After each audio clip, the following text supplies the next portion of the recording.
Olá! Hoje eu convido você a meditar comigo, ou melhor, a ler comigo, o capítulo 7 do livro 5 Minutos, de José de Alencar. Já li até o 6, hoje vamos ler o 7. Continue a ler. Sim, meu amigo, estava condenada a morrer. Estava atacada dessa moléstia fatal e traiçoeira, cujo dedo descarnado nos toca no meio dos prazeres e dos risos. Nos arrasta ao leito, e do leito ao túmulo, depois de ter escarnecido da natureza, transfigurando as suas belas criações em múmias animadas. É impossível descrever-te o que passou então em mim. Foi um desespero mudo e concentrado, mas que prostrou em uma atonia profunda. Foi uma angústia pungente e cruel.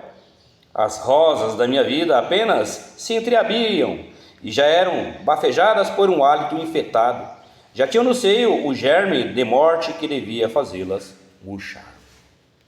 Meus sonhos de futuro, minhas tão risonhas esperanças, meu puro amor, que nem sequer ainda tinha colhido o primeiro sorriso.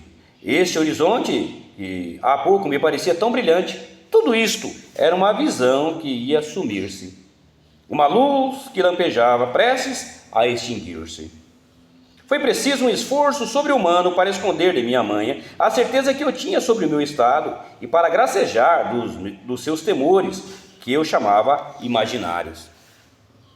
Boa mãe, desde então só viveu para consagrar-se exclusivamente à sua filha, para envolvê-la com esses desvelos e essa proteção que Deus deu ao coração materno, para abrigar-me com suas preces, sua solicitude e seus carinhos, para lutar à força de amor e de dedicação contra o destino. Logo no dia seguinte, fomos para Andaraí, onde ela alugara uma chácara. E aí, graças a seus cuidados, adquiri tanta saúde, tanta força, que me julgaria boa se não fosse a sentença fatal que pesava sobre mim. Que tesouro de sentimento e de delicadeza que é um coração de mãe, meu amigo! Que tato delicado, que sensibilidade apurada possui este amor sublime. Nos primeiros dias, quando ainda estava muito abatida e era obrigada a agasalhar-me, se visses como ela pressentia as rajadas de um vento frio, que antes que ele se agitasse os renovos dos cedros do jardim, como adivinhava a menor neblina antes que a primeira gota umedecesse a laje do nosso terraço. Fazia tudo por distrair-me, brincava comigo como uma camarada de colégio, achava prazer nas menores coisas para excitar-me a imitá-la, tornava-se menina e obrigava-me a ter caprichos. Enfim, meu amigo, se fosse a dizer-te tudo, escreveria um livro, e esse livro deves ter lido no coração de tua mãe, porque todas as mães se parecem. Ao cabo de um mês, tinha recobrado a saúde para todos, exceto para mim, que às vezes sentia um quer que seja como uma contração que não era dor, mas que me dizia que o mal estava ali, e dormia apenas. Foi nessa ocasião que eu te encontrei no ônibus de Andaraí. Quando entravas, a luz do lampião iluminou-te o rosto, e eu te reconheci. Faz ideia que emoção sentira quando te sentaste junto de mim? O mais tu sabes. Eu te amava e era tão feliz de ter-te ao meu lado, de apertar a tua mão, que nem me lembrava como te devia parecer ridícula uma mulher que, sem te conhecer, se permitira tanto. Quando nos separamos, arrependi-me do que tinha feito. Com que direito ia eu perturbar a tua felicidade, condenar-te a um amor infeliz e obrigar-te a associar tua vida a uma existência triste, que talvez não pudesse dar senão os tormentos de longo martírio? Eu te amava. Sim, eu te amava, mas já que Deus não me tinha concedido a graça de ser tua companheira nesse mundo, não devia ir roubar ao teu lado e no teu coração o lugar de outra mais feliz, porém menos dedicada, que essa teria de ocupar. Continuei a amar-te, mas impus-me a mim mesmo o sacrifício de nunca ser amada por ti. Vês, meu amigo, que não era egoísta e preferia a tua à minha felicidade. Tu farias o mesmo, estou certa disso. Aproveitei o mistério do nosso primeiro encontro e esperei que alguns dias te fizesse esquecer essa aventura e quebrassem o único e bem frágil laço que te prendia a mim. Deus não quis que acontecesse assim. Vendo-te só em um baile, tão triste, tão pensativo, procurando ser invisível, uma sombra, e querendo descobrir os seus vestígios e algum dos ossos que passava diante de ti, senti um prazer imenso. Conheci que tu me amavas, e perdoa. Fiquei orgulhosa dessa paixão ardente, que uma só palavra minha havia criado, desse poder do meu amor, que por uma força de atração inexplicável tinha te ligado à minha sombra. Não pude resistir. Aproximei-me, disse-te uma palavra sem que tivesse tempo de ver-me. Foi essa mesma palavra que resume todo o poema do nosso amor e que, depois do primeiro encontro, era, como ainda hoje o é, a minha prece de todas as noites. Sempre que me ajoelho diante do meu crucifixo de marfim, depois de minha oração, ainda com os olhos na cruz e o pensamento em Deus, chamo a tua imagem para pedir-te que não te esqueças de mim. Quando tu te voltasses ao som da minha voz, eu tinha entrado no toilette, e pouco depois saí desse baile, onde apenas acabava de entrar, tremendo da minha imprudência, mas alegre e feliz por ter te visto ainda uma vez. Deves agora compreender que me fizeste sofrer no teatro quando me dirigias aquela acusação tão injusta, no mesmo momento em que a Charlton cantava a área da Traviata.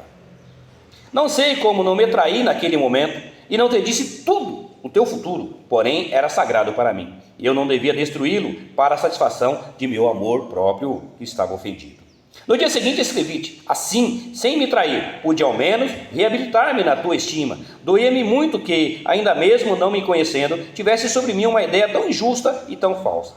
Aqui é preciso dizer-te que no dia seguinte ao do nosso primeiro encontro, tínhamos voltado à cidade, e eu te via passar todos os dias diante da minha janela, quando fazias o teu passeio costumado ao bairro da Glória.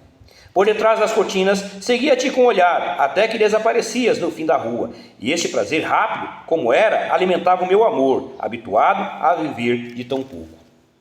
Depois da minha carta, tu deixaste passar 2 dias, estava eu a partir para aqui, donde devia voltar unicamente para embarcar no paquete inglês. Minha mãe, incansável nos seus desvelos, quer levar-me à Europa e fazer-me viajar pela Itália, pela Grécia, por todos os países de um clima doce. Ela diz que é para mostrar-me os grandes modelos de arte e cultivar o meu espírito, mas eu sei que essa viagem é a sua única esperança, que não podendo nada contra a minha enfermidade, quer ao menos disputar-lhe sua vítima durante mais algum tempo. Julga que, fazendo-me viajar, sempre me dará mais alguns dias de existência, como se esses sobejos de vida valessem alguma coisa para quem já perdeu a sua mocidade e o seu futuro. Quando ia embarcar para aqui, lembrei-me de que talvez não te visse mais, e diante dessa derradeira provança sucumbi. Ao menos o consolo de dizer-te adeus. Era o último. Escrevi-te segunda vez, admirava-me da tua demora, mas minha quase certeza de que havias de vir. Sim, eu tinha quase certeza que havias de vir. Não me enganei, vieste e toda a minha resolução, toda a minha coragem cedeu, porque, sombra ou mulher, conheci quem amavas como eu te amo. O mal estava feito. Agora, meu amigo, peço-te por mim, pelo amor que me tens, que reflitas no que te vou dizer, mas que reflitas com calma e tranquilidade. Para isso parti hoje de Petrópolis, sem prevenir-te, e coloquei entre nós um espaço de 24 horas e uma distância de muitas léguas. Desejo que não procedas precipitadamente e que antes de dizer nenhuma palavra, tenhas medido todo o alcance que ela deve ter sobre o teu futuro. Sabes o meu destino, sabes que sou uma vítima, cuja hora está marcada e que todo o meu amor imenso, profundo, não te pode dar, talvez dentro de bem pouco, senão o sorriso contraído pela tosse, o olhar desvairado pela febre e carícias roubadas aos sofrimentos. É triste, é muito triste, e não deves emular assim a tua bela mocidade, que ainda te reservas tantas venturas e talvez um amor como o que eu te consagro. Deixa-te, pois, meu retrato, meus cabelos e minha história, guarda-os como uma lembrança e pensa algumas vezes em mim. Beija esta folha muda, onde os meus lábios deixaram-te o adeus extremo. Entretanto, meu amigo, se como tu dizias ontem, a felicidade é amar e sentir-se amado, se te achas com forças de partilhar essa curta existência, esses poucos dias que me restam, e passar sobre a terra, sem me queres dar esse consolo supremo, único, que ainda amenizaria a minha vida, vem! Sim, vem! Iremos pedir ao belo céu da Itália mais alguns dias de vida para nosso amor. Iremos onde tu quiseres, ou aonde nos levar a providência. Errantes pelas vastas solidões dos mares ou pelos cimos elevados das montanhas, longe do mundo, sob o olhar protetor de Deus, à sombra dos cuidados de nossa mãe. Viveremos tanto um como o outro. Encheremos de tanta afeição os nossos dias, as nossas horas, os nossos instantes, que, por curta que seja a minha existência, teremos vivido por cada minuto séculos de amor e de felicidade. Eu espero, mas temo. Espero-te como a flor desfalecida espera o raio do sol, que deve aquecê-la, a gota de orvalho que pode animá-la, o hálito da brisa que vem bafejá-la, porque para mim o único céu que hoje me sorri são teus olhos. O calor que pode me fazer viver é o do teu seio. Entretanto, temo por ti, e quase peço a Deus que te inspire e te salve de um sacrifício talvez inútil. Adeus para sempre, ou até amanhã. Carlota. E assim terminamos o capítulo 6. Espero que você esteja gostando, esteja acompanhando comigo. Que Jesus Cristo te abençoe.